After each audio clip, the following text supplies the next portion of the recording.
കുന്തേരയുടെ നോവലുകളെ ഉത്തരാധുനിക novel എന്ന് വിശേഷിപ്പിക്കാറുണ്ട്. ആ label കുന്തേരയ്ക്ക് ഇഷ്ടമല്ല. വ്യക്തി സ്വാതന്ത്ര്യത്തിൽ ഇത്രമാത്രം കടന്നുകയറ്റം നടത്തുന്നത് എന്ത് എന്ന് കുന്തേര ചോദിക്കുന്നു. കുന്തേരയ്ക്ക് രാഷ്ട്രീയവും ചരിത്രവും അദ്ദേഹത്തിൻ്റെ രചനാവസ്തുക്കളായിരുന്നു. നോവലിൻ്റെ നോവൽ മെറ്റാഫിക്ഷൻ എന്ന് വിശേഷിപ്പിക്കാവുന്ന എന്ന വിശേഷണം അർഹിക്കുന്ന നോവലാണ് അനശ്വരത. കുന്തേര മനുഷ്യാവസ്ഥയുടെ പൊരുളറിയുവാൻ പലപ്പോഴും ലൈംഗിക വീഴ്ചയുടെ ബിംബങ്ങൾ ഉപയോഗിക്കാറുണ്ട്.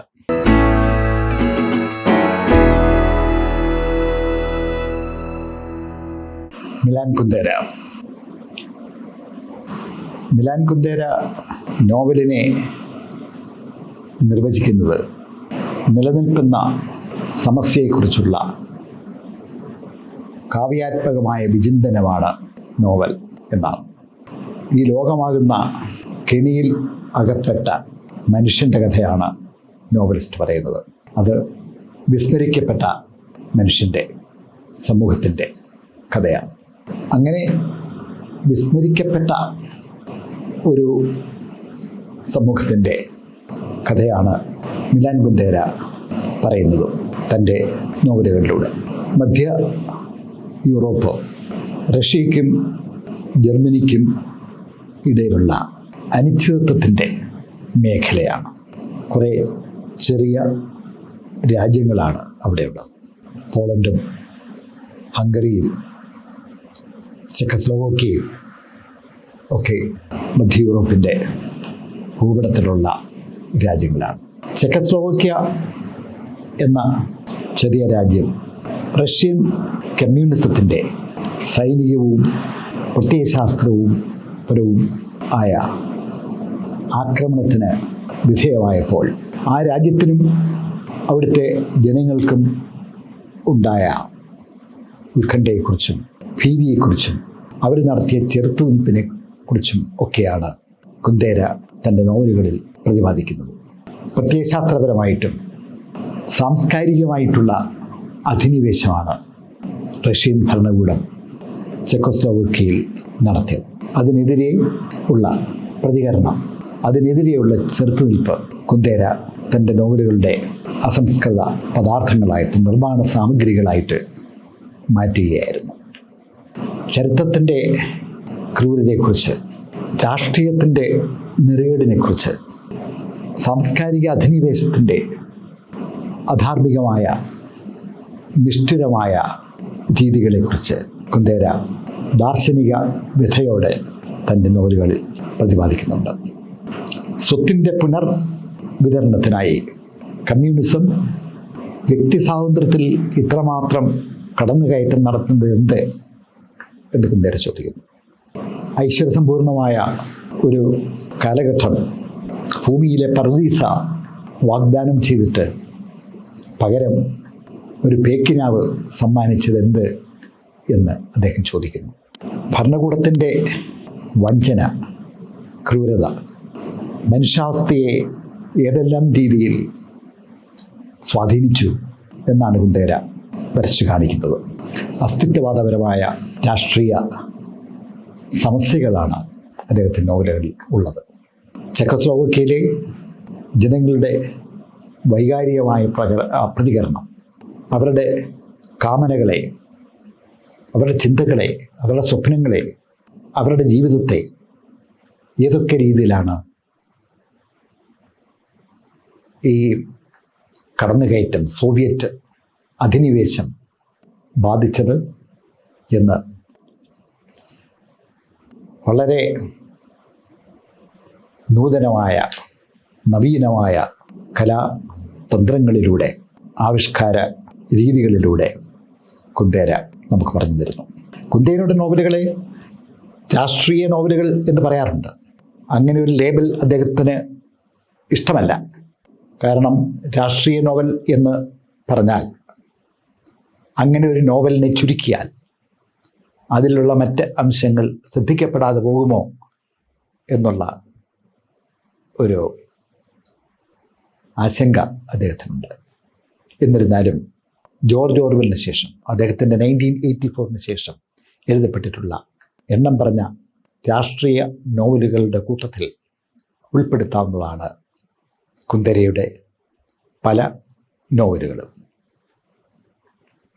സമഗ്രാധിപത്യത്തിൻ്റെ നവനവങ്ങളായിട്ടുള്ള പീഡന തന്ത്രങ്ങൾ കുന്ദേരയുടെ നോവലിൽ നമുക്ക് കാണാം.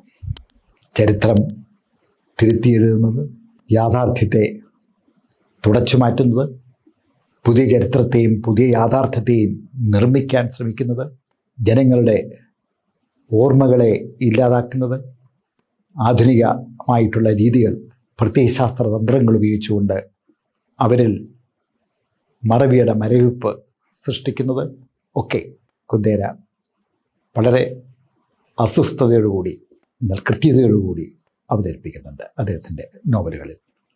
1918 ചെക്കോസ്ലോവാക്യ നിലവിൽ വന്നത്. ഓസ്ട്രോ ഹംഗേറിയൻ സാമ്രാജ്യത്തിൻ്റെ പതനത്തിന് ശേഷം 1938 അവിടെ ജർമ്മൻ അധിനിവേശം സംഭവിക്കുന്നു. നാസി അധിനിവേശം ഉണ്ടാകുന്നു. 10 വർഷത്തിന് ശേഷം 1948 റഷ്യൻ അധിനിവേശം ചെക്കോസ്ലോവാക്യയിൽ അരങ്ങേറുന്നത്. സ്റ്റാലിനിസ്റ്റ് ഭരണകൂടത്തിൻ്റെ നിഷ്ഠുരമായ രീതികൾ ചെക്ക് ജനതയെ ഒട്ടൊന്നുമല്ല ദുഃഖത്തിലാഴ്ത്തിയത്. അവരുടെ സ്വാതന്ത്ര്യത്തെ അടിച്ചമർത്തി, അവരുടെ എഴുത്തുകാരെയും സാംസ്കാരിക നായകന്മാരെയും നിയന്ത്രിച്ചു. അവർക്ക് തിരഞ്ഞെടുക്കുവാനുള്ള സ്വാതന്ത്ര്യം നിഷേധിച്ചു. അവരുടെ ഇഷ്ടങ്ങളെ കമ്മ്യൂണിസ്റ്റ് ഭരണകൂടം തീരുമാനിച്ചു. എതിർപ്പിനെ പൈശാചികമായി അടിച്ചമർത്തി. ഈ അടിച്ചമർത്തൽ, അവകാശങ്ങളുടെ ധ്വംസനം, സർഗാത്മക സ്വാതന്ത്ര്യം പോലും നിഷേധിക്കപ്പെട്ട ചരിത്ര മുഹൂർത്തങ്ങൾ ഒരു മുന്നേറ്റത്തിന് സാഹചര്യമുണ്ടാക്കി. ഒരു ബഹുജന മുന്നേറ്റം, സ്വാതന്ത്ര്യത്തിന് വേണ്ടിയുള്ള, ഉദാരവൽക്കരണത്തിന് വേണ്ടിയുള്ള ഒരു ബഹുജന മുന്നേറ്റം ചെക്കോസ്ലോവാക്യയിൽ രൂപപ്പെടുന്നു. ഡ്യൂബ്ചെക്കിൻ്റെ നേതൃത്വത്തിൽ മാനവികതയുടെ മുഖമുള്ള സോഷ്യലിസത്തിന് വേണ്ടി, സ്വാതന്ത്ര്യത്തിൻ്റെ വായു ശ്വസിക്കുന്നതിന് വേണ്ടി, ആവിഷ്കാര സ്വാതന്ത്ര്യത്തിന് വേണ്ടി, റഷ്യൻ ഭരണകൂടത്തിൻ്റെ, കമ്മ്യൂണിസത്തിൻ്റെ സ്വേച്ഛാധിപത്യ പ്രവണതകൾ അടിച്ചേൽപ്പിക്കപ്പെടാതിരിക്കുന്നതിന് വേണ്ടി, സ്വന്തം ജീവിതം ഇഷ്ടത്തോടെ ജീവിക്കാൻ വേണ്ടി ആയിരുന്നു ആ മുന്നേറ്റം. പ്രാഗ് വസന്തം എന്നാണ് ഈ കാലഘട്ടത്തിന് പറയുന്നത്. ഡ്യൂബ്ചെക്കിൻ്റെ നേതൃത്വത്തിലുണ്ടായ വിമോചന പ്രസ്ഥാനം ചെക്കോസ്ലോവാക്യയിൽ അതുവരെ നിലനിന്നിരുന്ന നിയന്ത്രണങ്ങൾക്ക് അറുതി വരുത്തി. സ്വാതന്ത്ര്യത്തിൻ്റെ പുത്തൻ പുലരി ചെക്ക് ജനത ആഘോഷിച്ചു. ഏറെ നാൾ നീണ്ടു നിന്നില്ല. എ ബ്രീഫ് കാർണിവൽ എന്നാണ് ഈ പീരീഡിനെ കുറിച്ച് പറയുന്നത്. അതിൻ്റെ 8 മാസം കഴിഞ്ഞപ്പോൾ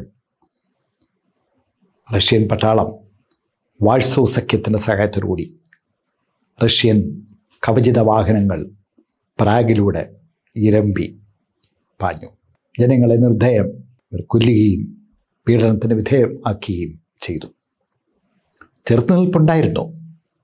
പല രീതിയിലുള്ള ചെറുത്തുനിൽപ്പുകൾ, സർഗാത്മകമായ ചെറുത്തുനിൽപ്പുകൾ ഉണ്ടായിരുന്നു. എഴുത്തുകാരൊക്കെ വളരെ ആവേശത്തോടുകൂടി പ്രതിഷേധിച്ചു. ഡ്യൂബ്ചെക്ക് രാജിവെച്ചു. പുതിയൊരാൾ ഹുസാക് ചെക്ക് പ്രസിഡൻ്റായി മാറി. അങ്ങനെ പ്രാഗ് സ്പ്രിംഗ് അവസാനിക്കുന്നു. പിന്നീട് സോവിയറ്റ് ഭരണകൂടത്തിൻ്റെ നിഷ്ഠുരമായിട്ടുള്ള ഭരണമായിരുന്നു ഉണ്ടായത്. ഈ കാലഘട്ടത്തെക്കുറിച്ചാണ് കുന്ദേര തൻ്റെ നോവലുകളിൽ പ്രതിപാദിക്കുന്നത്. സ്റ്റാലിനൈസേഷൻ്റെ മുൻപ്, സ്റ്റാലിനീകരണത്തിന് മുൻപും അതിനുശേഷവും ഉള്ള കാലഘട്ടത്തെക്കുറിച്ച്, പ്രാഗ് വസന്തത്തെക്കുറിച്ച്, അതിനെ അടിച്ചമർത്തിയ സാഹചര്യത്തെക്കുറിച്ച് ഒക്കെ അദ്ദേഹം എഴുതുന്നു. ഈ മുന്നേറ്റത്തിൻ്റെയൊക്കെ മുൻപന്തിയിലുണ്ടായിരുന്ന എഴുത്തുകാരനായിരുന്നു കുന്ദേര. മക്കുളി ഹാവേലും ഹ്രബലും ഒക്കെ, ഇവാൻ ക്ലീമയും ഒക്കെ അദ്ദേഹത്തോടൊപ്പം വിമത സാഹിത്യകാരന്മാരുടെ കൂട്ടായ്മ സൃഷ്ടിച്ചുകൊണ്ട് സർഗാത്മക സ്വാതന്ത്ര്യം നിലനിർത്തുന്നതിന് വേണ്ടി എഴുതുകയും സംസാരിക്കുകയും ചെയ്തവരാണ്. കുന്ദേര 1929 പ്രാഗിലെ ബ്രൂണോ എന്ന സ്ഥലത്ത് ജനിച്ചു. അച്ഛൻ ലുഡ്വിക്ക് സംഗീതജ്ഞനായിരുന്നു. അമ്മ മിരിയ. ചാൾസ് സർവകലാശാലയിലാണ് അദ്ദേഹം പഠിച്ചത്. അദ്ദേഹം സാഹിത്യവും ഈസ്തറ്റിക്സും സിനിമയും ഒക്കെയാണ് പഠിച്ചത്. 1948 പാർട്ടി മെമ്പറായി. 50 അദ്ദേഹത്തിൻ്റെ അംഗത്വം നഷ്ടപ്പെട്ടു. പാർട്ടിയോട് ഏതെങ്കിലും രീതിയിൽ വിയോജിപ്പുണ്ടെങ്കിൽ അംഗത്വം പോകുക എന്നുള്ളത് ഉറപ്പായിരുന്നു അന്ന്. അങ്ങനെ പാർട്ടിയിൽ നിന്നും പലതവണ, കമ്മ്യൂണിസ്റ്റ് പാർട്ടിയിൽ നിന്നും പലതവണ വരികയും പോവുകയും ചെയ്ത, അതിൻ്റെ അംഗത്വം നഷ്ടപ്പെടുകയും വീണ്ടും അത് പുനഃസ്ഥാപിക്കപ്പെടുകയും ചെയ്തിട്ടുള്ള ആളാണ് കുന്ദേര. പറയുന്നത് പല പ്രാവശ്യം പറുദീസ നഷ്ടപ്പെട്ട ആളാണ് കുന്ദേര. അദ്ദേഹം 1975 ജീവിതം അവിടെ പ്രാഗിൽ അസാധ്യമായപ്പോൾ, അജ്ഞാതവാസം പോലും അസാധ്യമായപ്പോൾ ഫ്രാൻസിലേക്ക് കുടിയേറുന്നു. അദ്ദേഹം 1967 പ്രസിദ്ധീകരിച്ച ജോക്ക് കമ്മ്യൂണിസ്റ്റ് വിരുദ്ധം ആണ് എന്ന് വ്യാഖ്യാനിച്ചുകൊണ്ട് നിരോധിക്കപ്പെട്ടു. കുന്ദേരയുടെ പ്രധാന കൃതികൾ joke, life is elsewhere, farewell party, book of laughed and forgetting, unbearable lightness of being, immortality, slowness, identity, ഇതൊക്കെയാണ് കുന്ദേരയുടെ നോവലിലെ പ്രമേയങ്ങൾ. ചെക്ക് ജനതയുടെ സ്വാതന്ത്ര്യത്തിന് വേണ്ടിയുള്ള അഭിവാഞ്ച, അവർക്ക് നേരിടേണ്ടി വന്ന സമഗ്രാധിപത്യത്തിൻ്റെ കരുത്ത്. കുന്ദേരയ്ക്ക് രാഷ്ട്രീയവും ചരിത്രവും അദ്ദേഹത്തിൻ്റെ രചനാവസ്തുക്കളായിരുന്നു. പക്ഷെ അതിലെ മനുഷ്യാവസ്ഥയുമായിട്ടുള്ള ബന്ധപ്പെട്ടുള്ള കാര്യങ്ങൾ, മനുഷ്യജീവിതവുമായി ബന്ധപ്പെട്ട കാര്യങ്ങളായിരുന്നു അദ്ദേഹത്തിന് ഇഷ്ടം. ചെക്ക് ജനതയുടെ പ്രതിരോധത്തിന്, അവർ തീർത്ത പ്രതിരോധത്തിൽ അവർക്കുണ്ടായിട്ടുള്ള അനുഭവങ്ങളിൽ രാഷ്ട്രീയം സ്വേച്ഛാധിപത്യം, സമഗ്രാധിപത്യം എത്രമാത്രം കാരണമായി എന്നുള്ളത് അദ്ദേഹം വ്യക്തമാക്കുന്നു. അതിന് പലപ്പോഴും ലൈംഗിക ബിംബങ്ങൾ അദ്ദേഹം കൊണ്ടുവരാറുണ്ട്. രതി പലപ്പോഴും രാഷ്ട്രീയ ജീർണതയും രാഷ്ട്രീയ അപജയത്തെയും കാണിക്കാറുണ്ട് എന്നാണ് പറയുന്നത്. 1949 പ്രസിദ്ധീകരിച്ച ഷെനയുടെ അവർ ലേഡി ഓഫ് ദ ഫ്ലവേഴ്സ്, അതിന് അവതാരിക എഴുതിയത് സാർത്രാണ്. സാർത്ത് പറയുകയുണ്ടായി, രതിബിംബങ്ങൾ വായനക്കാരുമായിട്ടുള്ളൊരു പുതിയ ബന്ധം സ്ഥാപിക്കുന്നതിന് എഴുത്തുകാരനെ സഹായിക്കുന്നു എന്ന്. കുന്ദേര മനുഷ്യാവസ്ഥയുടെ പൊരുളറിയുവാൻ പലപ്പോഴും ലൈംഗിക വീഴ്ചയുടെ ബിംബങ്ങൾ ഉപയോഗിക്കാറുണ്ട്. സമഗ്രാധിപത്യത്തിൻ്റെ പിടിയിലമർന്ന ജനത സ്വകാര്യത കണ്ടെത്തുന്നത് പലപ്പോഴും ലൈംഗിക വീഴ്ചകളിലാണ്. അതുകൊണ്ട് തൻ്റെ പല കഥാപാത്രങ്ങളുടെയും ലൈംഗിക ബന്ധങ്ങൾ വിവരിക്കുന്നതിനും അതിൽ ലീനമായിട്ടുള്ള സാധ്യതകൾ പ്രയോജനപ്പെടുത്തുന്നതിനും അദ്ദേഹം ശ്രമിച്ചിട്ടുണ്ട്. കുന്ദേരയുടെ നോവലുകളെ ഉത്തരാധുനിക നോവൽ എന്ന് വിശേഷിപ്പിക്കാറുണ്ട്. ആ ലേബൽ കുന്ദേരയ്ക്ക് ഇഷ്ടമല്ല, അദ്ദേഹത്തിന് ഒരു ലേബലും ഇഷ്ടമല്ല. എന്നിരുന്നാലും നിഴലുകളെയും ബിംബങ്ങളെയും പുൽകുന്ന ഉപഭോഗ സംസ്കാരത്തെ പരിപോഷിപ്പിക്കുന്ന ഉത്തരാധുനികത എന്ന സംസ്കാരം അദ്ദേഹത്തിൻ്റെ നോവലുകളിൽ ഒളിഞ്ഞും തെളിഞ്ഞും നമുക്ക് കാണാവുന്നതാണ്. ഉത്തരാധുനിക നോവലിൻ്റെ സവിശേഷതകൾ കുന്ദേരയിൽ പല നോവലുകളിലും ഉണ്ട്. എല്ലാ നോവലുകളിലും ഉണ്ട് എന്ന് പറയുന്നതാണ് ശരി. ഒരർത്ഥത്തിൽ സാധാരണ രീതിയിലുള്ള നാടകീയ മുഹൂർത്തങ്ങളുള്ള, വൈകാരിക വിസ്ഫോടനങ്ങളുള്ള, നേർരേഖയിലൂടെ പോകുന്ന യഥാർത്ഥമായിട്ടുള്ള നോവലുകൾ അദ്ദേഹത്തിന് ഇഷ്ടമായിരുന്നില്ല എന്നതാണ് സത്യം. ക്രമാനുഗതമായി വികാസം പ്രാപിക്കുന്ന, മനഃശാസ്ത്രപരമായി വികാസം പ്രാപിക്കുന്ന കഥാപാത്രങ്ങളുള്ള നോവലുകൾ അദ്ദേഹം ഇഷ്ടപ്പെട്ടതില്ല. തൻ്റെ നോവലുകളുടെ പ്രമേയം പോലും നിർവചനാതീതമാണ് എന്നാണ് അദ്ദേഹം പറയുന്നത്. നോവലിസ്റ്റിന് എന്തും വിഷയമാകാം എന്ന് അദ്ദേഹം പറയുന്നത്. 7 ഭാഗങ്ങളാണ് അദ്ദേഹത്തിൻ്റെ പല നോവലുകൾക്കുള്ളത്. സംഗീതത്തിൻ്റെ ആവിഷ്കാര സാധ്യതകളൊക്കെ അറിയാവുന്ന കുന്ദേര ഒരു സംഗീത ശില്പം പോലെയാണ് തൻ്റെ നോവലിനെ രൂപകൽപ്പന ചെയ്തിരിക്കുന്നത്. അതിൽ നിരവധി ആഖ്യാനങ്ങളുണ്ട്, നിരവധി വീക്ഷണ സ്ഥാനങ്ങളുണ്ട്. ചിരിയുടെയും മറവിയുടെയും പുസ്തകം, book of laughed and forgetting, 1975 Kundera ഫ്രാൻസിലെത്തിയതിന് ശേഷം പ്രസിദ്ധീകരിച്ച പുസ്തകമാണ്. ഭൗതികമായി തനിക്ക് നഷ്ടപ്പെട്ട ചെക്കോസ്ലോവാക്യ ആത്മീയമായി കൂടി നഷ്ടപ്പെടാതിരിക്കുന്നതിന് വേണ്ടി പറന്നു പോകുന്ന, മാഞ്ഞു പോകുന്ന ഓർമ്മകളെ തിരികെ പിടിക്കുവാൻ വേണ്ടി ശ്രമിക്കുന്ന കുന്തേരെ നമുക്ക് ഈ നോവലിൽ കാണാം. ചിരിയുടെയും മറവിയുടെയും പുസ്തകം. പക്ഷേ ചിരിയേക്കാൾ കൂടുതൽ ഓർമ്മകൾക്കും മറവിക്കുമാണ് കുന്തേര ഈ നോവലിൽ പ്രാധാന്യം കൊടുത്തിരിക്കുന്നത്. ചിരിയുടെയും മറവിയുടെയും സൈദ്ധാന്തികപരമായ വ്യാഖ്യാനങ്ങൾ നോവലിൽ ഉൾച്ചേർത്തിട്ടുണ്ട്. ചിരി ഭൂതകാലവും ഓർമ്മകളും നഷ്ടപ്പെടുമ്പോഴുണ്ടാകുന്ന ലാഘവത്തിൽ നിന്നും ഉണ്ടാകുന്നത് ആണ്. ഗൗരവമുള്ളതിനെ പരിഹസിക്കുമ്പോഴാണ് ചിരി ഉണ്ടാകുന്നത്. ഓർമ്മകളെ ഇല്ലാതാക്കുവാൻ, ഓർമ്മകളെ പിഴുതെറിയുവാൻ, ഭൂതകാലത്തെ മായ്ച്ചു കളയുവാൻ സമഗ്രാധിപത്യം നടത്തുന്ന ശ്രമങ്ങളെ, അവരാവിഷ്കരിക്കുന്ന തന്ത്രങ്ങളെ നോവലിസ്റ്റ് ഈ നോവലിലൂടെ പരിചയപ്പെടുത്തുന്നു. ഓർവെലിൻ്റെ പേടി സ്വപ്നമായിരുന്ന സമഗ്രാധിപത്യ ഭരണകൂടത്തിൻ്റെ, സമഗ്രാധിപത്യ സംസ്കാരത്തിൻ്റെ പീഡനതന്ത്രങ്ങളിൽ നിന്നും വളരെ ദൂരം പോയിരിക്കുന്നു കുന്തേരയുടെ കാലത്തെ സമഗ്രാധിപത്യത്തിൻ്റെ രീതികൾ. തങ്ങൾക്ക് ആവശ്യമുള്ളത് മാത്രം ജനതയെ ഓർത്താൽ മതി, ബാക്കിയുള്ളതെല്ലാം അവരുടെ ബോധമണ്ഡലത്തിൽ നിന്നും, അവരുടെ ബോധതലത്തിൽ നിന്നും മായ്ച്ചു കളയുവാനുള്ള തന്ത്രങ്ങൾ, മസ്തിഷ്ക പ്രക്ഷാളനം പോലെ ഒരുമാതിരി ലോബോട്ടമൈസ് ചെയ്യുന്ന രീതി അവർ പ്രയോഗിച്ചിരുന്നു. പ്രത്യയശാസ്ത്രപരമായിട്ടുള്ള ചില പ്രയോഗങ്ങൾ ജനമനസ്സിനെ കമ്മ്യൂണിസത്തിൻ്റെ പ്രത്യയശാസ്ത്രം ഉൾക്കൊള്ളത്തക്ക രീതിയിൽ, അതിനെ സ്വീകരിക്കത്തക്ക രീതിയിൽ തയ്യാറാക്കുക എന്നതായിരുന്നു റഷ്യൻ ഭരണകൂടത്തിൻ്റെ, അല്ലെങ്കിൽ അവർ ഭരിക്കുന്ന, അവരുടെ പ്രതിനിധി ഭരിക്കുന്ന ചെക്ക് ഭരണകൂടത്തിൻ്റെ ഉദ്ദേശം, അവരുടെ തന്ത്രം അതായിരുന്നു. പണ്ട് സ്റ്റാലിൻ നോവലിസ്റ്റുകളെ വിശേഷിപ്പിക്കുമായിരുന്നു. നോവലിസ്റ്റുകൾ engineer of the human souls എന്നാണ് സ്റ്റാലിൻ പറഞ്ഞത്. ഒരു നോവലിസ്റ്റ് മനുഷ്യ ആത്മാവിനെ രൂപപ്പെടുത്തുന്ന എഞ്ചിനീയറാണ്.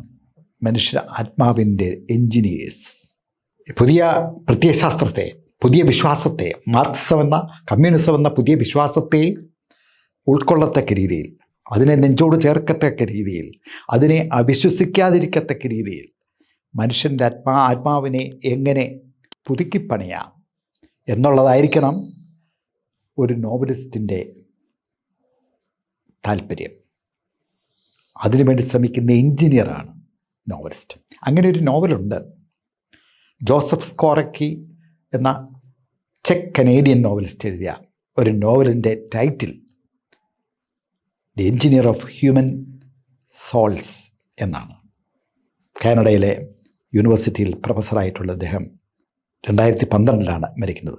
1985 പ്രസിദ്ധീകരിച്ച ഈ പുസ്തകത്തിൽ തൻ്റെ ജന്മനാടായിരുന്ന ചെക്കസ്ലോവാക്യയിൽ സമഗ്രാധിപത്യം പരീക്ഷിച്ചുകൊണ്ടിരിക്കുന്ന നിരവധിയായ പീഡന തന്ത്രങ്ങളെക്കുറിച്ച്, അവരുടെ പല രീതിയിലുള്ള നിഷ്ഠുരമായിട്ടുള്ള പ്രവൃത്തിയെക്കുറിച്ചൊക്കെ പ്രതിപാദിക്കുന്നുണ്ട്. എങ്ങനെ സംസ്കാരത്തെ തുടച്ചു മാറ്റാനും പുതിയ സംസ്കാരത്തെ പണിയാനും നിർമ്മിക്കുവാനും സമഗ്രാധിപത്യ ഭരണകൂടം ശ്രമിക്കുന്നു എന്നുള്ളതിനെക്കുറിച്ചുള്ള സൂചനയുണ്ട്.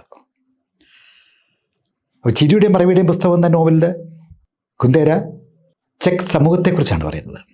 അവരുടെ വേദനകളെക്കുറിച്ച്, അവരുടെ നൊമ്പരങ്ങളെക്കുറിച്ച്, അവരുടെ പൊലിഞ്ഞ സ്വപ്നങ്ങളെക്കുറിച്ച്, അവരുടെ പ്രതീക്ഷകളെക്കുറിച്ചൊക്കെ.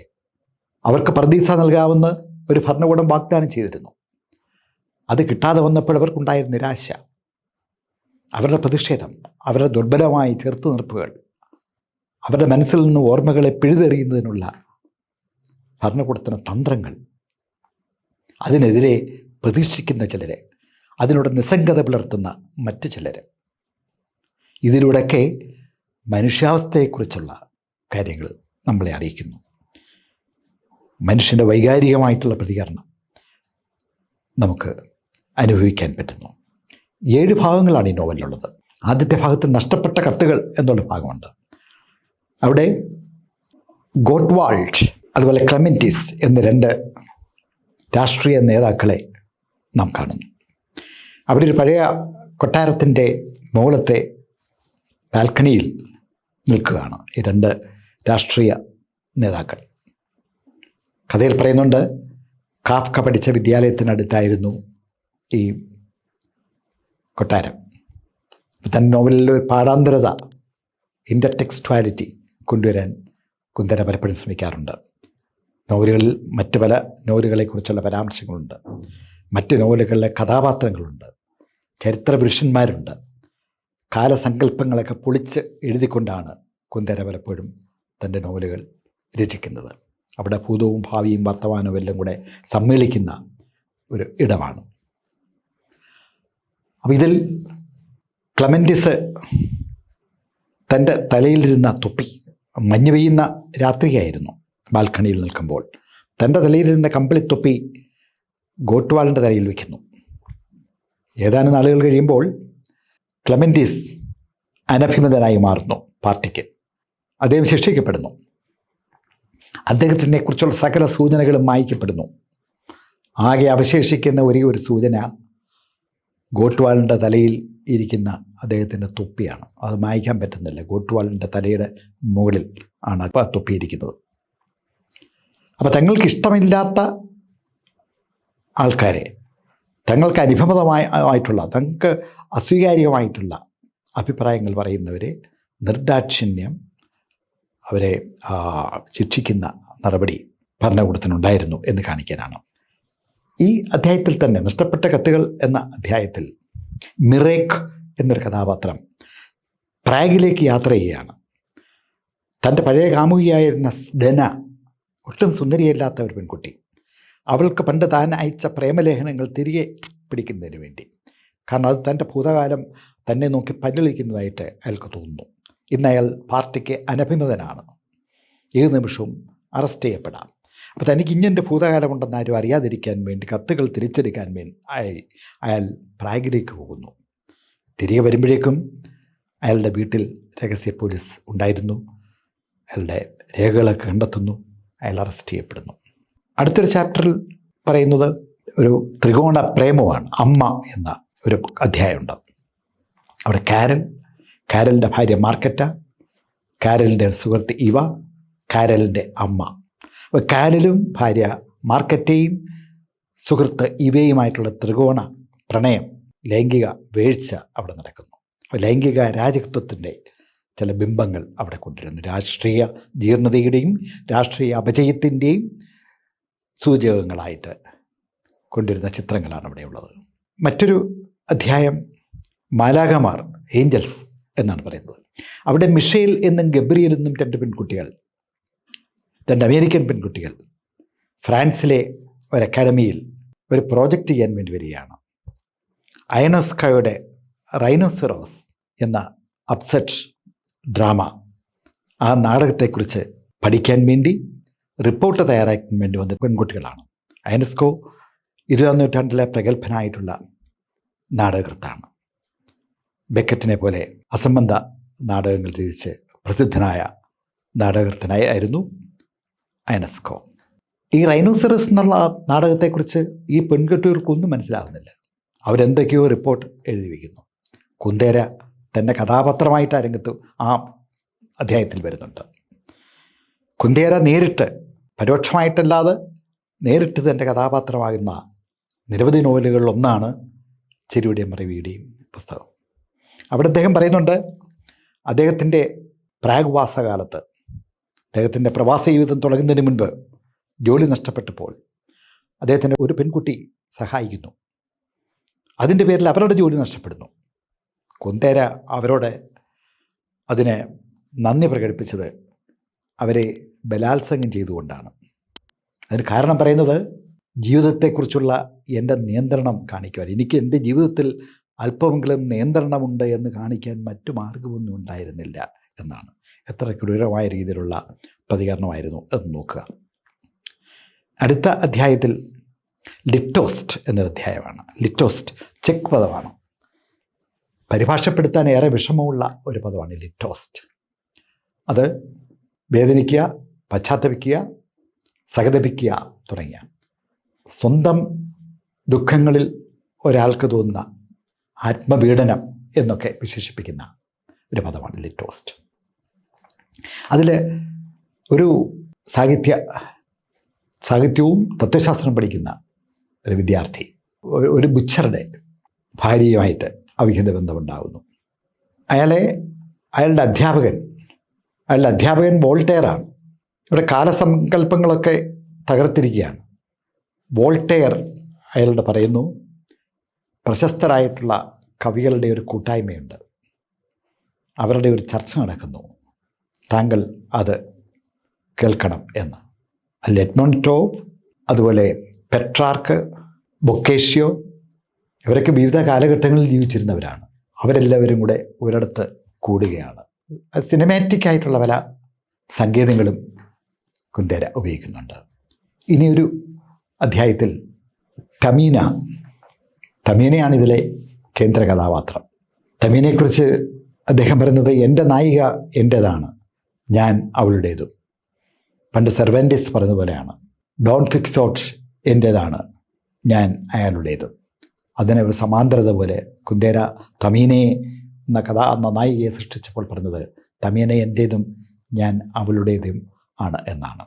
അപ്പം തമീന തൻ്റെ നഷ്ടപ്പെട്ട കത്തുകൾ, ഭർത്താവും താനുമായി ചെലവഴിച്ച ബൊഹീമിയൻ രാത്രികളുടെ ഓർമ്മയ്ക്കായി ആ കത്തുകൾ വീണ്ടെടുക്കാൻ വേണ്ടി പാടുപെടുന്നു.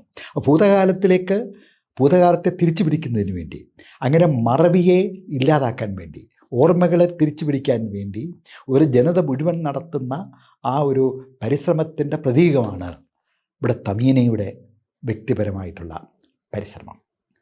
തനിക്ക് നഷ്ടപ്പെട്ട കത്തുകൾ, താൻ വീണ്ടെടുക്കാൻ തനിക്ക് കഴിയാതെ പോയ കത്തുകൾ, പ്രാഗിലാണ് കത്തുകൾ. തമീന ഇപ്പോൾ ഫ്രാൻസിലാണ്. തമീന ഒരു പ്രവാസിയായി മാറി, നാട് കടത്തപ്പെട്ടവളാണ്, അവർ വിധവയാണ്, ഭർത്താവ് മരിച്ചുപോയി.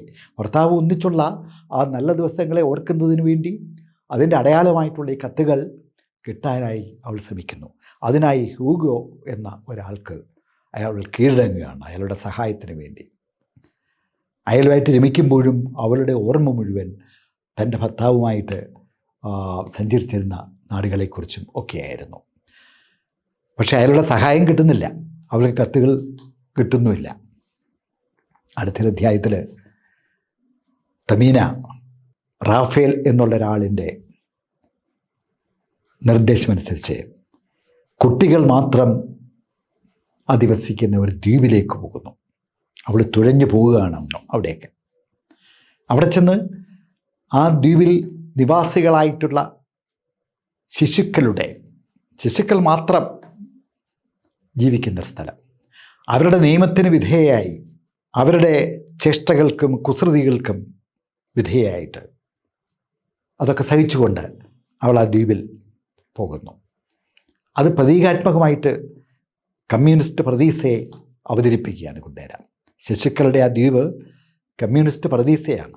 അപ്പോൾ ശൈശവത്തിലേക്കുള്ള ഒരു തിരിച്ചുപോക്കാണ് കമ്മ്യൂണിസ്റ്റ് പ്രതീസ തരുന്നത് എന്ന സൂചനയാണ് അവിടെ ഉള്ളത്.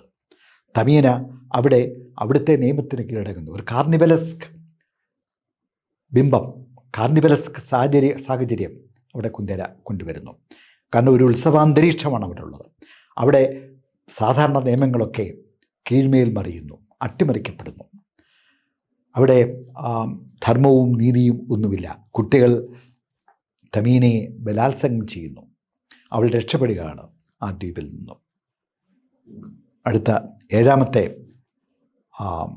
അധ്യായത്തിൽ അതിർത്തി, ബോർഡർ എന്ന അധ്യായത്തിൽ യാനും എഡ്വിജും അവർ ഒരു കടൽ തീരത്തിലൂടെ അലസഗമനം നടത്തുകയാണ്. നഗ്നരായി കുളിക്കുന്ന സ്ത്രീകളെയും പുരുഷന്മാരെയും അവിടെ കാണാം. അവിടെ ഒരു മധുരോത്സവത്തിന് ക്ഷണിക്കുന്നുണ്ട്. ബാർബറ എന്ന ഒരു സ്ത്രീ യാനെ വിളിക്കുന്നു. യാൻ അമേരിക്കയിലേക്ക് പോകാൻ തയ്യാറാകുകയാണ്, അവിടെ ഒരു പുതിയ ജീവിതം തുടങ്ങുന്നതിന് വേണ്ടി. ഈ നഗ്നത പ്രദർശിപ്പിച്ചുകൊണ്ടുള്ള കടൽ തീരത്തെ ആ ഒരു മധുരോത്സവം അയാളെ ആകർഷിക്കുന്നേയില്ല. അയാളപ്പോൾ വിഷം നിറച്ച ചേംബറിൽ, ആ ഗ്യാസ് ചേംബറിലൂടെ ജൂതന്മാരെ കടത്തിവിടുന്ന ആ ഒരു സാഹചര്യത്തെക്കുറിച്ച് ആലോചിക്കുകയായിരുന്നു. ഒരുപക്ഷെ വരാൻ പോകുന്ന, അത് പണ്ട് ചരിത്രത്തിൻ്റെ ഭാഗമായിട്ടുള്ള ആ ക്രൂര സംഭവങ്ങളെക്കുറിച്ച് ആലോചിച്ചപ്പോൾ ഇപ്പോൾ കാണുന്ന പുതിയ സംസ്കാരത്തിൻ്റെ പ്രതീകത്തെ, അതിൻ്റെ ബിംബത്തെ പുച്ഛിക്കാനാണ് അയാൾക്ക് തോന്നിയത്. കുന്ദേര വളരെ വ്യത്യസ്തമായിട്ടുള്ള രചനാ രീതികൾ ഈ നോവലിൽ ഉപയോഗിക്കുന്നുണ്ട്. ഇതിൽ രതി ഒരു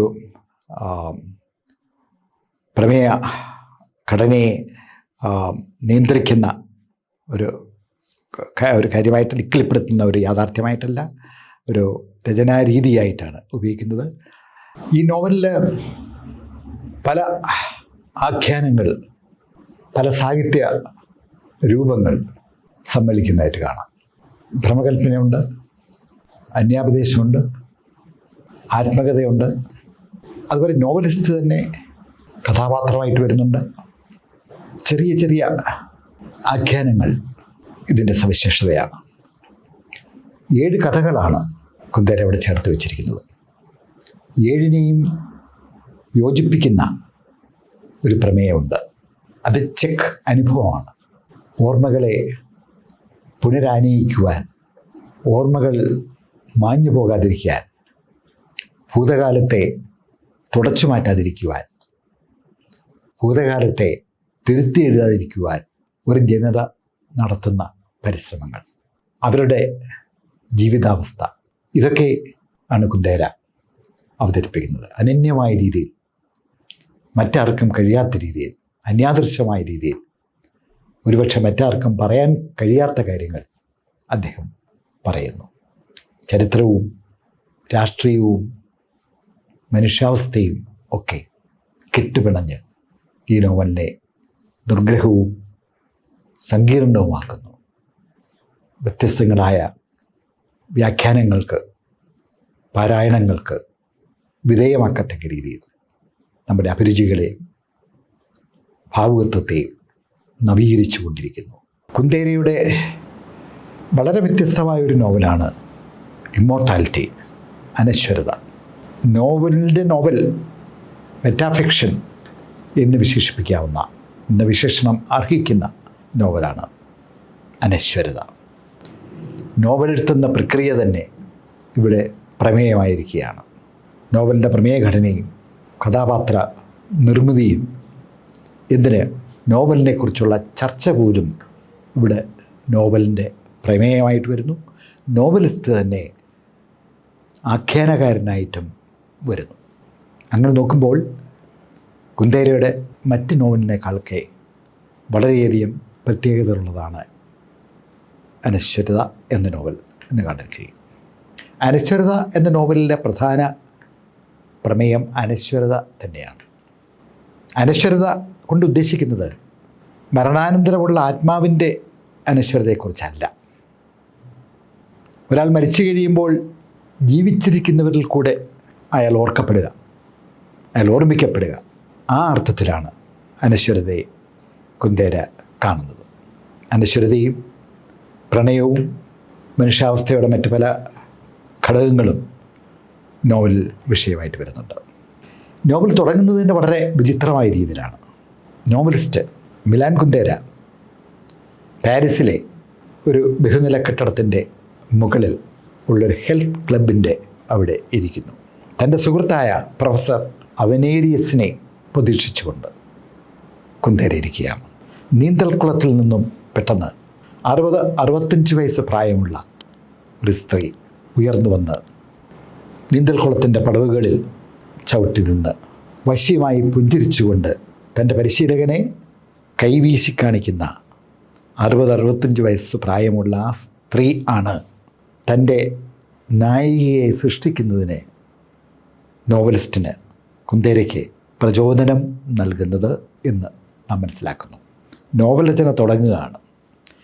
നോവൽ രചന തുടങ്ങുന്ന സമയത്ത് നായികയെ നോവലിസ്റ്റ് സൃഷ്ടിക്കുന്നത് നീന്തൽക്കുളത്തിൽ നിന്നും ഉയർന്നു വന്ന് കൽപ്പടവിൽ നിന്നുകൊണ്ട് വശ്യമായി പുഞ്ചിരിച്ചുകൊണ്ട് തൻ്റെ പരിശീലകനെ കൈവീശി കാണിച്ച ആ സുന്ദരിയെ ആസ്പദമാക്കിക്കൊണ്ടാണ്. അവർക്ക് അദ്ദേഹം ഒരു പേരും കൊടുത്തു, ആഗ്നസ്, നായികയുടെ പേര്. അനശ്വരത സമാന്തരമായിട്ടുള്ള രണ്ട് കഥകൾ പറയുന്നുണ്ട്. ഒന്ന് ആഗ്നസിൻ്റെതും മറ്റത് ജർമ്മൻ കവിയായ ഗേഥയുടെ. ആഗ്നസ് ആദ്യ അധ്യായമായിട്ടുള്ള മുഖം എന്ന ആദ്യത്തെ അധ്യായത്തിൽ ആഗ്നസിനെ അവതരിപ്പിക്കുകയാണ്. താൻ രൂപം കൊടുത്ത ആ നായികയെ അവതരിപ്പിക്കുകയാണ്. അവൾ ഭർത്താവ് പോളിനോടും മകൾ ബ്രിജിറ്റയുടെ ഒപ്പം താമസിക്കുന്നു. അവൾക്കവിടെ അച്ഛനെക്കുറിച്ചൊക്കെ ഗൃഹാതുര സ്മരണകളുണ്ട്. അച്ഛൻ അവളെ ഏറെ സ്നേഹിക്കുന്നു എന്നവൾക്കറിയാം. അവൾ അച്ഛനെ ഒരിക്കൽ കാണാൻ പോയപ്പോൾ മടങ്ങി വരുമ്പോൾ വശ്യമായി പുഞ്ചിരിച്ചുകൊണ്ട് അച്ഛനെ കൈവീശി കാണിച്ചത് അവൾ ഓർക്കുന്നു. ഈ അംഗവിക്ഷേപം അവിടെ സത്തയുടെ ഭാഗമായി മാറിയിരിക്കുകയാണ്. അവൾക്ക് സ്വിറ്റ്സർലൻഡ് ഏറെ ഇഷ്ടമാണ്. കുടുംബത്തെ ഓർത്താണ്, അല്ലെങ്കിൽ അവൾ സ്വിറ്റ്സർലൻഡിൽ പോയി താമസിക്കുമായിരുന്നു. ഈ അധ്യായത്തിൽ തന്നെ ഗേഥയും ബെറ്റിനെ എന്ന പെൺകുട്ടിയുമായിട്ടുള്ള പ്രണയത്തെക്കുറിച്ച് നാം വായിക്കുന്നു. ബെറ്റിന ഗേഥയുടെ പൂർവ്വകാമുകിയുടെ മകളാണ്. അവൾ ബെറ്റിനയെ സ്നേഹിക്കുന്നു, ആരാധിക്കുന്നു, പ്രണയിക്കുന്നു. ഗേഥയുടെ മരണശേഷം തനിക്ക് പ്രശസ്തയാകാൻ കഴിയും എന്നുള്ള പ്രതീക്ഷയോടെയാണ് അവൾ അത് ചെയ്യുന്നത്. അനശ്വരതയാണല്ലോ നോവലിൻ്റെ പ്രമേയം. ഗീതയെ പ്രണയിക്കുന്നതോടുകൂടി തനിക്ക് അനശ്വരയാകാൻ കഴിയും എന്ന പ്രതീക്ഷയാണ് ബെറ്റിനയ്ക്കുള്ളത്. അവൾ ഗീതയുടെ അമ്മയായിട്ടും അടുക്കുന്നു. ഗീതയുടെ ശൈശവത്തിലെയും ബാല്യത്തിലെയും വിശേഷങ്ങളൊക്കെ അമ്മയിൽ നിന്ന് മനസ്സിലാക്കുന്നു. അതൊക്കെ താൻ എഴുതുന്ന പ്രണയലേഖനങ്ങളിൽ അവൾ ഉൾക്കൊള്ളിക്കുന്നു. ഈ ഓർമ്മകളുടെ വളപ്പൊട്ടുകൾ ചേർത്ത് വെച്ച് എന്നെങ്കിലും ഗീതയെക്കുറിച്ച് ഒരു പുസ്തകം എഴുതണമെന്നും അവൾക്ക് ആഗ്രഹമുണ്ട്. രണ്ടാമത്തെ അധ്യായത്തിൽ അനശ്വരത എന്ന അധ്യായത്തിൽ വളരെ വിചിത്രമായ ഒരു സംഗമം നടക്കുന്നു. ഗീതയും ഹെമിംഗ്വേയും കൂടെ കണ്ടുമുട്ടുകയാണ്. 19-ാം നൂറ്റാണ്ടിൽ ജീവിച്ചിരുന്ന ജർമ്മൻ കവി ഗീതയും 20-ാം നൂറ്റാണ്ടിൻ്റെ ഇതിഹാസമായിരുന്ന അമേരിക്കൻ നോവലിസ്റ്റ് ഹെമിംഗ്വേയും കൂടെ പരലോകത്ത് വെച്ച് കണ്ടുമുട്ടുന്നു. കുന്തേരയുടെ മാന്ത്രിക ഭാവനയിൽ അവരുടെ സംവാദം നാം കേൾക്കുന്നു, അവരെ കാണുന്നു. അവർ പറയുന്നത് വായനക്കാരെക്കുറിച്ചാണ്. വായനക്കാർ എഴുത്തുകാരെ വിചാരണ ചെയ്യുന്നതിനെക്കുറിച്ചാണ്. ഹെമിംഗ്വേ പറയുന്നു, തൻ്റെ നോവലുകൾ വായിക്കാത്തവർ പോലും തന്നെക്കുറിച്ച് എഴുതുന്നു, തന്നെ വിമർശിക്കുന്നു. തൻ്റെ മരണശേഷം, കാരണം മരിച്ചു കഴിഞ്ഞ പരലോകത്താണല്ലോ ഈ സംഗമം നടക്കുന്നത്, സംവാദം നടക്കുന്നത്. തൻ്റെ മരണശേഷം തൻ്റെ 4 ഭാര്യമാരും ഒരു മകനും തൻ്റെ ശവശരീരത്തിനടുത്തിരിക്കുമ്പോൾ മാധ്യമക്കാരും നിരൂപകരും യൂണിവേഴ്സിറ്റി പ്രൊഫസർമാരൊക്കെ തൻ്റെ ചുറ്റിനും വന്ന് കാണിക്കുന്ന നാടകത്തെക്കുറിച്ചൊക്കെ ഹെമിംഗ്വേ അവലാതിപ്പെടുന്നുണ്ട്. ഹെമിംഗ്വേക്ക് അനശ്വരത ഇഷ്ടമാണ്. മറ്റുള്ളവരോട് ഒപ്പം ജീവിക്കുന്നതൊക്കെ ഇഷ്ടമാണ്. ഒരു വിമർശകൻ പറയുകയുണ്ടായി, ഹെമിംഗ്വേ മകനെ നോക്കില്ല, ഭാര്യമാരോട് ആത്മാർത്ഥതയില്ല, ഒരു വിമർശകൻ്റെ മൂക്ക് ഇടിച്ചു തകർത്തു എന്നൊക്കെ പറയാറുണ്ട്. അപ്പം ഇങ്ങനെയുള്ള വ്യക്തിപരമായ കാര്യങ്ങളിലാണ്, അല്ലാതെ പുസ്തകങ്ങളിലല്ല പൊതുജനത്തിനും വായനക്കാർക്കും ഇഷ്ടം എന്ന് പറയുകയാണ്. ഗീത അപ്പോൾ പറഞ്ഞു, തൻ്റെ ഫൗസ്റ്റ് എന്ന നാടകത്തിൻ്റെ പാവക്കൂത്താവിഷ്കാരത്തിൽ താൻ കൂടി അഭിനയിക്കേണ്ടി വന്നു. അഭിനേതാവിൻ്റെ കുറവുള്ളതുകൊണ്ട്. കാണികൾ കുറവാണ്, ഉള്ളവരൊക്കെ സ്റ്റേജിന് പിറകിലാണ്. അവർക്ക് ഗീതയെ കണ്ടാൽ മതി, നാടകം കാണണ്ട. മറ്റൊരു രംഗത്ത് ഈ അനശ്വരത എന്ന് പറയുന്ന അധ്യായത്തിൽ തന്നെ നെപ്പോളിയൻ, ഫ്രഞ്ച് ചക്രവർത്തിയായ നെപ്പോളിയൻ യൂറോപ്പിലെ ഭരണാധിപന്മാരുമായിട്ട് ഒരു ഉന്നതതല ചർച്ച നടത്തുന്നു. അവിടേക്ക് അന്നത്തെ യൂറോപ്പിലെ സാഹിത്യകാരന്മാരെ കൂടെ ക്ഷണിക്കുന്നു. നെപ്പോളിയനോടൊപ്പം ആ ഉന്നതതല സമ്മേളനത്തിൽ ഗീതയും പങ്കെടുക്കുന്നു, എഴുത്തുകാരനെന്നുള്ള രീതിയിൽ. അപ്പോൾ ഗീതയ്ക്ക് തന്നെക്കുറിച്ചുള്ള അഭിപ്രായം വർദ്ധിപ്പിക്കുന്നതിന് വേണ്ടി നെപ്പോളിയൻ സാഹിത്യത്തെക്കുറിച്ചും നാടകത്തെക്കുറിച്ചുമൊക്കെ സംസാരിച്ചു. അത് അനശ്വരതയ്ക്ക് വേണ്ടിയായിരുന്നു. കുന്തേര പറയുന്നു, അനശ്വരതയ്ക്ക് വേണ്ടിയുള്ള അഭിവാഞ്ച ഒരു ഒഴിയാബാധയാണ് ലോകം മുഴുവൻ. ഫ്രഞ്ച് പ്രസിഡൻ്റായിട്ടുള്ള ഫ്രാങ്കോയി മിറ്ററാൻഡിൻ്റെ കഥ പറയുന്നു. അദ്ദേഹം 1981 ഫ്രഞ്ച് പ്രസിഡൻ്റായി കഴിഞ്ഞപ്പോൾ ആ സ്ഥാനാരോഹണം കഴിഞ്ഞപ്പോൾ ആ വേദിയിൽ നിന്നും പെട്ടെന്ന് അദ്ദേഹം പോയത് അവിടെ മഹാന്മാർ അന്ത്യനിദ്ര കൊള്ളുന്ന അവരുടെ ശവകുടീരത്തിനടുത്തേക്കാണ്. 3 പനിനീർ പൂക്കളുമായിട്ട് ചെന്ന അദ്ദേഹം 3 ശവകുടീരങ്ങളുടെ മുകളിൽ ഈ പനിനീർ പൂക്കൾ വയ്ക്കുന്നു. എന്നിട്ട് നിർദ്ദേശം കൊടുക്കുന്നു, ഈ 3 ശവകുടീരങ്ങൾക്കിടയ്ക്കുള്ള ത്രികോണം അവിടെ ആയിരിക്കണം എൻ്റെ ശവകുടീരം ഉണ്ടാക്കുന്നത് എന്ന്. അനശ്വരതയ്ക്ക് വേണ്ടിയുള്ള ഒരു പരിശ്രമമാണ് അവിടെ നടന്നത്. അടുത്തൊരു രംഗം കലഹം എന്ന് പറഞ്ഞ രംഗമുണ്ട്. അവിടെ ആഗ്നസിൻ്റെ സഹോദരി ലോറയും തമ്മിലുള്ള പിണക്കവും ആണ്. അവർ തമ്മിലുള്ള അസൂയ, അവർ തമ്മിലുള്ള കലഹം പ്രമേയമായിട്ട് വരുന്നു. ലോറയ്ക്കും പോളിനോട് ഇഷ്ടമാണ്. ആഗ്നസിൻ്റെ ഭർത്താവായിട്ടുള്ള പോളിനെ ലോറയും സ്നേഹിച്ചിരുന്നു. അവൾ വിവാഹിതയായിരുന്നു. വിവാഹമോചനം നടത്തി അവൾ പോളിനെ പ്രണയിക്കാൻ ഒരുങ്ങുന്നു. പിന്നീട് അധ്യായത്തിൻ്റെ തലക്കെട്ട് പ്രതിച്ഛായ, ഇമേജോളജി, പ്രതിച്ഛായ പ്രണയം ആധുനിക കാലഘട്ടത്തിൻ്റെ ഒരു മഹാരോഗമാണ് എന്നാണ് കുന്ദേര അഭിപ്രായപ്പെടുന്നത്. പ്രതിച്ഛായയോടുകൂടിയുള്ള ഇഷ്ടം, പ്രതിച്ഛായ നന്നാക്കുന്നതിന് വേണ്ടിയുള്ള, ഇമേജ് നന്നാക്കുന്നതിന് വേണ്ടിയുള്ള ശ്രമം, അതിന് മാധ്യമങ്ങൾ വഹിക്കുന്ന പങ്ക്. പ്രതിച്ഛായ നിർമ്മിക്കുന്നത് ജനങ്ങളുടെ അഭിപ്രായത്തോടുകൂടിയാണ്. ജനങ്ങളുടെ അഭിപ്രായത്തെ രൂപപ്പെടുത്തുന്നത് മാധ്യമമാണ്. അങ്ങനെ ഇല്ലാത്ത അഭിപ്രായങ്ങളുണ്ടാക്കി പ്രതിച്ഛായ നിർമ്മിക്കുന്ന ഒരു രോഗം ആധുനിക ലോകത്ത് സംക്രമിച്ചിരിക്കുകയാണ് എന്ന് കുന്ദേര പറയുന്നു. ആധുനിക യൂറോപ്പിൻ്റെ സംസ്കാരത്തെ അദ്ദേഹം നിശിതമായി വിമർശിക്കുകയാണ്.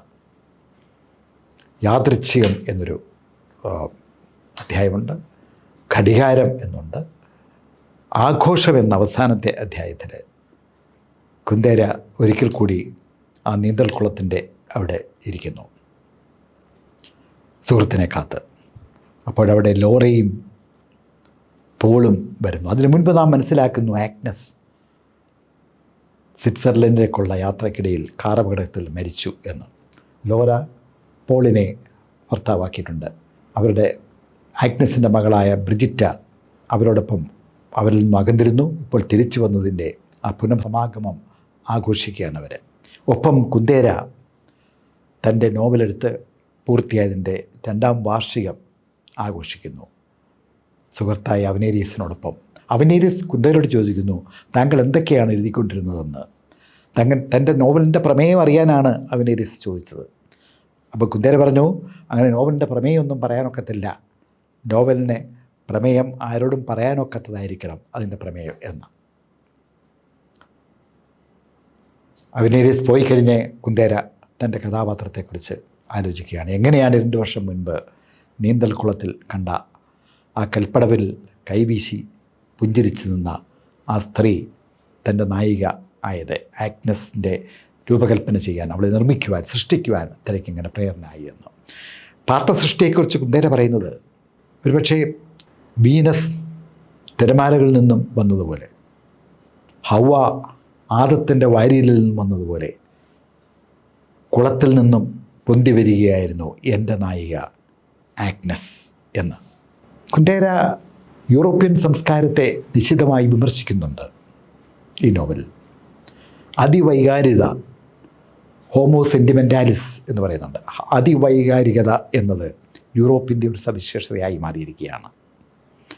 പ്രതിച്ഛായ പ്രണയം യൂറോപ്പിൻ്റെ ഒരു ഒഴിയാബാധ ആണ്. അനുസരണയ്ക്ക് വേണ്ടിയുള്ള പ്രയത്നം, ഇതൊക്കെ യൂറോപ്പിൻ്റെ ആധുനിക രോഗത്തിൻ്റെ അടയാളമായിട്ട്, അതിൻ്റെ ലക്ഷണമായിട്ട് അദ്ദേഹം കരുതുന്നു. അപ്പോൾ ഇതൊക്കെ ഉത്തരാധുനിക കാലഘട്ടത്തിൻ്റെ, ഉത്തരാധുനിക സംസ്കാരത്തിൻ്റെ ചില ന്യൂനതകളായിട്ട്, പോരായ്മകളായിട്ട്, അപര്യാപ്തതകളായിട്ട്, സാംസ്കാരികമായിട്ടുള്ള ചില അപജയത്തിൻ്റെ ലക്ഷണമായിട്ട് കുന്ദേര അവതരിപ്പിക്കുകയാണ്. തോന്നലുകളാണ് യാഥാർത്ഥ്യത്തെക്കാൾ ഉത്തരാധുനികതയ്ക്ക് ഇഷ്ടം. ഒന്ന് പ്രത്യേകിച്ച് മൂല്യങ്ങളൊന്നുമില്ലാതെ ഓളപ്പരപ്പിൽ ലക്ഷ്യമില്ലാതെ പോകുന്ന വഞ്ചി പോലെ ഉള്ള ജീവിതം, പ്രത്യേകിച്ച് മൂല്യങ്ങളൊന്നുമില്ലാതെ വേരുകളില്ലാതെ പോകുന്ന ഒരു സമൂഹത്തെ, അതിൻ്റെ സാംസ്കാരിക ശിഥിലീകരണത്തെ കുന്ദേര ഈ നോവലിൽ വിമർശിക്കുന്നു. ലക്ഷണമൊത്ത ഒരു മെറ്റാഫിക്ഷൻ ആണ്. മനുഷ്യാവസ്ഥയുടെ വിവിധ വശങ്ങളെക്കുറിച്ച് കുന്ദേര സംസാരിക്കുന്നു. 7 ഭാഗങ്ങളുള്ള നോവൽ. വിവിധ ആവിഷ്കാര രീതികൾ ഇവിടെയും ഉപയോഗിച്ചിട്ടുണ്ട്. പല ആഖ്യാനങ്ങളുടെ സമ്മേളനം നമുക്കിവിടെ കാണാം. പാരായണക്ഷമത നോവലിന് ആകർഷകമായൊരു ഗുണമാണ്. നിരവധി മിനി നരേറ്റീവ്സ് നോവലിലുണ്ട്. ബൃഹദാഖ്യാനത്തോടുള്ള അസഹിഷ്ണുതയാണ് ഉത്തരാധുനികത എന്ന് പറയാറുണ്ട്. അങ്ങനെ നോക്കുമ്പോൾ ഇമ്മോർട്ടാലിറ്റി ഉത്തരാധുനിക നോവലാണെന്ന് പറയാം. അവിടെ ചെറിയ ആഖ്യാനങ്ങളാണ്, ചെറിയ ചെറിയ സ്നിപ്പെറ്റ്സ്, വിനെറ്റ്സ് എന്നൊക്കെ പറയും. ചെറിയ ചെറിയ ഷോട്ടുകൾ, ചെറിയ ചെറിയ വിവരണങ്ങളാണ് തരുന്നത്. സിനിമാറ്റിക് സങ്കേതങ്ങൾ പലതും കുന്ദേര ഉപയോഗിക്കുന്നു. പല മൊണ്ടാഷുകളും നമുക്കിവിടെ കാണാൻ കഴിയുന്നുണ്ട്. പരസ്പര ബന്ധമില്ലെന്ന് തോന്നിക്കുന്ന പല ചിത്രങ്ങൾ ചേർത്ത് വെച്ചുകൊണ്ട് വായനക്കാരെ വെല്ലുവിളിക്കുന്നു. അവൻ്റെ വായനക്കാരൻ്റേതായിട്ടുള്ള നിഗമനങ്ങളിൽ എത്തിച്ചേരാൻ കഴിയുന്നു. അതുപോലെ നോവലിസ്റ്റ് തന്നെ ആഖ്യാനക്കാരനായി വരികയും ആ രീതിയിൽ നോവലിൻ്റെ ആ നൈരന്തര്യത്തെ തടസ്സപ്പെടുത്തുകയും ചെയ്യുന്നു. നോവലിസ്റ്റും കഥാപാത്രവും വായനക്കാരനും എല്ലാം നോവലിൻ്റെ നിർമ്മാണ പ്രക്രിയയിൽ പങ്കാളികളാണ് എന്ന പുതുമയുള്ള ഒരു സിദ്ധാന്തം കൂടി കുന്ദേര ഈ നോവലിലൂടെ ആവിഷ്കരിക്കുന്നു.